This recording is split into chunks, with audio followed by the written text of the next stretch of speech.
Bismillah, alhamdulillah, jika video ini muncul di berandamu, ini adalah petunjuk Allah Subhanahu wa Ta'ala kepadamu. Setidaknya sempatkanlah menulis sholawat Nabi di kolom komentar, insya Allah bisa menjadi bukti kecintaan kita untuk mendapatkan syafaat kelak di akhirat. Assalamualaikum warahmatullahi wabarakatuh. Harapan dan doa saya, sahabatku semua yang menonton video ini senantiasa diberikan kesehatan, panjang umur, dilapangkan rezekinya, dimudahkan dalam setiap urusan, dan terkabul semua cita-citanya. Sahabat beriman yang dirahmati Allah, kehidupan sehari-hari seringkali membawa kita pada situasi yang penuh tantangan, emosi yang memuncak, dan percakapan yang memanas. Di tengah dinamika ini, kemampuan untuk menahan diri dan memilih untuk diam dapat menjadi kunci untuk menjaga kedamaian batin, hubungan yang harmonis, dan keputusan yang bijaksana. Diam bukan sekadar tidak berbicara. Diam adalah seni mengelola emosi, menghargai diri sendiri, dan menunjukkan rasa hormat kepada orang lain. Dalam panduan ini, kita akan menjelajahi 5 situasi penting di mana diam adalah pilihan terbaik. Dari saat kata-kata kita tidak dihargai hingga saat kita merasa marah, dari mencari solusi yang tepat hingga mendengarkan dengan penuh perhatian, serta saat kita ingin menghindari menyakiti perasaan orang tua kita, setiap situasi ini memberikan pelajaran berharga tentang kapan kita harus memilih untuk diam. Mari kita pelajari lebih dalam bagaimana diam dapat menjadi kekuatan yang membawa ketenangan dan kebijaksanaan dalam hidup kita. Yang pertama adalah diamlah saat kata-katamu tidak dihargai. Menghargai diri sendiri adalah salah satu langkah penting dalam menjaga kesehatan mental dan emosional. Ketika kamu merasa kata-katamu tidak dihargai, lebih baik untuk diam daripada terus berbicara. Berbicara dalam situasi seperti ini hanya akan membuatmu merasa lebih frustrasi dan tidak dihargai.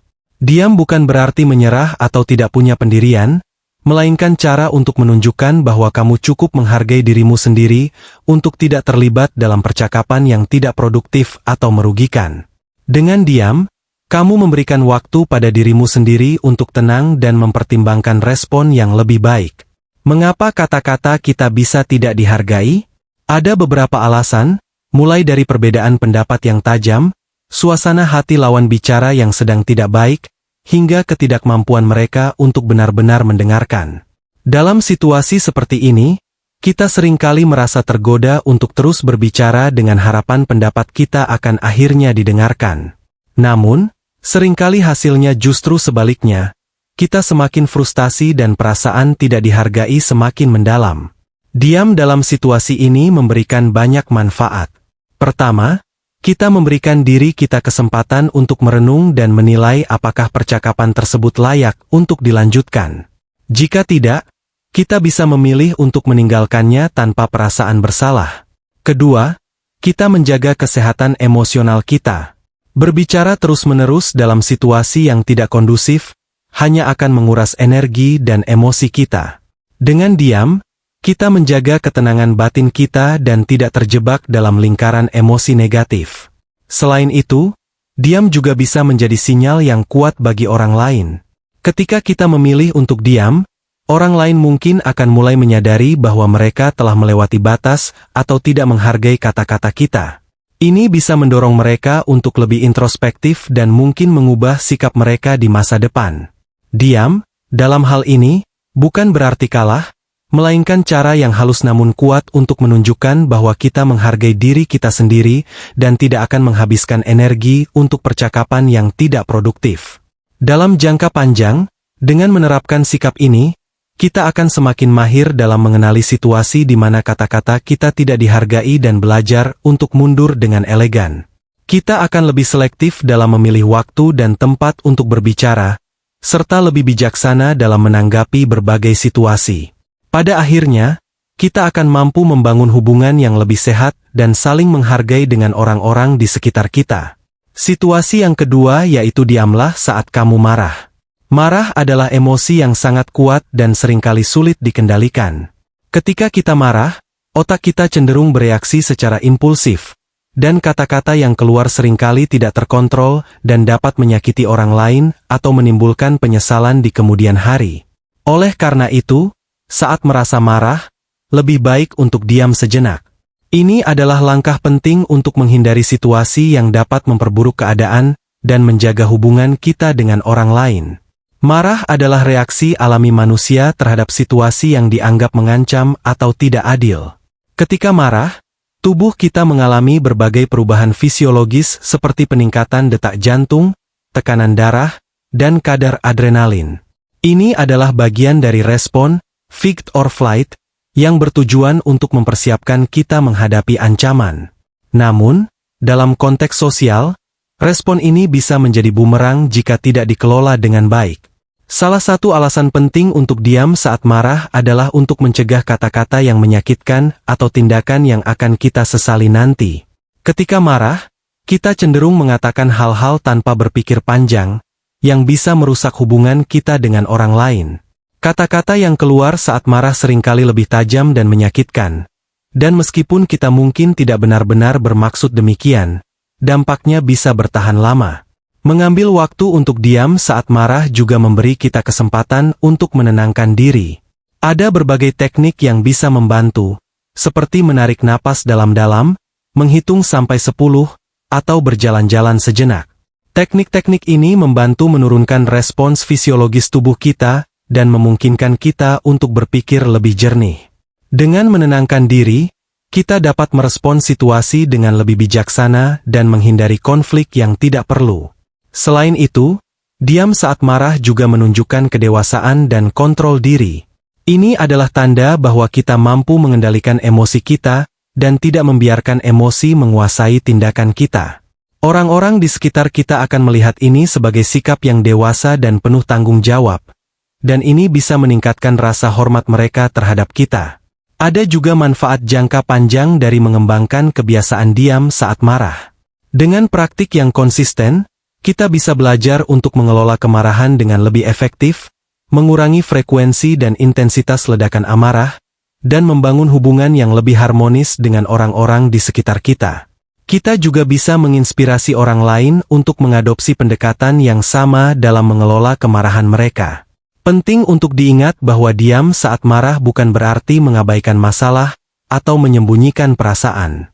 Sebaliknya, ini adalah cara untuk memberikan diri kita waktu dan ruang untuk memproses emosi kita dan mencari cara yang lebih konstruktif untuk mengekspresikannya. Setelah kita merasa lebih tenang, kita bisa mengkomunikasikan perasaan kita dengan cara yang lebih baik dan lebih produktif, yang dapat membantu menyelesaikan konflik dan memperkuat hubungan kita. Dengan memilih untuk diam saat marah, kita tidak hanya melindungi diri kita dari penyesalan di masa depan, tetapi juga menunjukkan kepada orang lain bahwa kita adalah individu yang dewasa dan bertanggung jawab. Ini adalah langkah penting dalam membangun kehidupan yang lebih damai dan hubungan yang lebih harmonis. Yang ketiga, diamlah saat mencari solusi. Ketika dihadapkan pada masalah atau situasi sulit, kadang-kadang diam dan berpikir dalam-dalam adalah cara terbaik untuk menemukan solusi.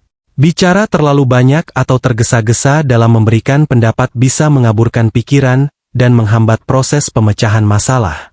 Diam memungkinkan kamu untuk merenung, mengumpulkan informasi, dan memikirkan berbagai opsi yang ada.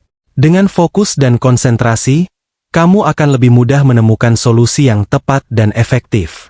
Diam saat mencari solusi bukan berarti kita pasif atau tidak berdaya. Sebaliknya, ini adalah cara proaktif untuk memastikan bahwa kita membuat keputusan yang bijaksana dan tepat. Dengan memanfaatkan kekuatan diam, kita bisa meningkatkan kemampuan kita dalam memecahkan masalah, membuat keputusan yang lebih baik, dan menciptakan hasil yang lebih positif. Diam adalah alat yang kuat dalam kotak peralatan pemecahan masalah kita, dan dengan latihan, kita bisa menguasainya untuk keuntungan kita sendiri dan orang lain di sekitar kita. Yang keempat, diamlah saat mendengarkan orang lain. Mendengarkan adalah keterampilan penting dalam berkomunikasi. Saat seseorang berbicara, penting bagi kita untuk diam dan benar-benar mendengarkan apa yang mereka katakan. Diam dan mendengarkan menunjukkan bahwa kita menghargai pendapat dan perasaan orang lain. Selain itu, mendengarkan dengan penuh perhatian juga membantu kita memahami situasi atau masalah yang sedang dihadapi orang tersebut, sehingga kita bisa memberikan tanggapan yang lebih tepat dan membantu. Mendengarkan juga membangun hubungan yang lebih baik dan lebih dekat dengan orang-orang di sekitar kita. Mendengarkan dengan baik adalah keterampilan yang berharga yang membawa banyak manfaat dalam kehidupan pribadi dan profesional kita. Dengan memilih untuk diam dan mendengarkan, kita menunjukkan rasa hormat dan penghargaan kepada orang lain, memahami pesan dengan lebih baik, membangun empati, dan meningkatkan keterampilan komunikasi kita. Dalam jangka panjang, ini akan memperkuat hubungan kita, membantu menyelesaikan konflik dengan lebih efektif, meningkatkan kerja tim, dan membuat keputusan yang lebih bijaksana. Mari kita terus berlatih mendengarkan dengan penuh perhatian dan menjadikan ini sebagai bagian integral dari komunikasi kita sehari-hari. Dan yang terakhir atau yang kelima adalah diamlah saat ingin menyakiti orang tuamu. Orang tua adalah sosok yang telah mengajarkan kita banyak hal, termasuk bagaimana berbicara. Mereka adalah orang yang paling banyak berkorban untuk kita dan selalu menginginkan yang terbaik. Namun, kadang-kadang kita bisa merasa kesal atau tidak setuju dengan mereka. Dalam situasi seperti ini, lebih baik untuk diam daripada mengucapkan kata-kata yang bisa menyakiti perasaan mereka. Menghormati orang tua adalah salah satu bentuk bakti yang bisa kita tunjukkan. Dan dengan diam saat kita merasa ingin menyakiti mereka, kita menunjukkan rasa hormat dan cinta kita kepada mereka. Ingatlah bahwa kata-kata yang keluar tidak bisa ditarik kembali, dan menyakiti orang tua dengan kata-kata bisa meninggalkan luka yang dalam. Dalam perjalanan hidup, kita sering dihadapkan pada berbagai situasi yang menuntut kita untuk bersikap bijaksana dan penuh kesabaran. 5 situasi yang telah kita bahas mengajarkan kita betapa pentingnya memilih untuk diam sebagai bentuk penghargaan terhadap diri sendiri dan orang lain. Diam bukanlah tanda kelemahan atau ketidakmampuan untuk bersuara. Sebaliknya, diam adalah kekuatan yang menunjukkan kontrol diri, kebijaksanaan, dan kedewasaan. Saat kata-kata kita tidak dihargai, kita belajar untuk menghargai diri sendiri dengan memilih untuk diam. Dalam kemarahan, kita menghindari kata-kata yang bisa melukai dan menimbulkan penyesalan. Ketika mencari solusi, diam membantu kita fokus dan berpikir jernih. Saat mendengarkan orang lain, diam adalah bentuk penghormatan dan perhatian penuh yang kita berikan. Dan yang terpenting, saat berhadapan dengan orang tua, diam menunjukkan rasa hormat dan cinta yang tulus.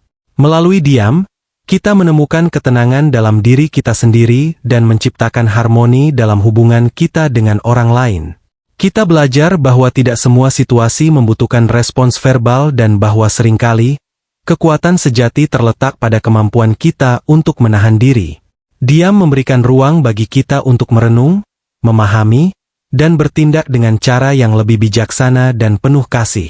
Marilah kita mengingat pelajaran berharga ini dalam setiap langkah hidup kita.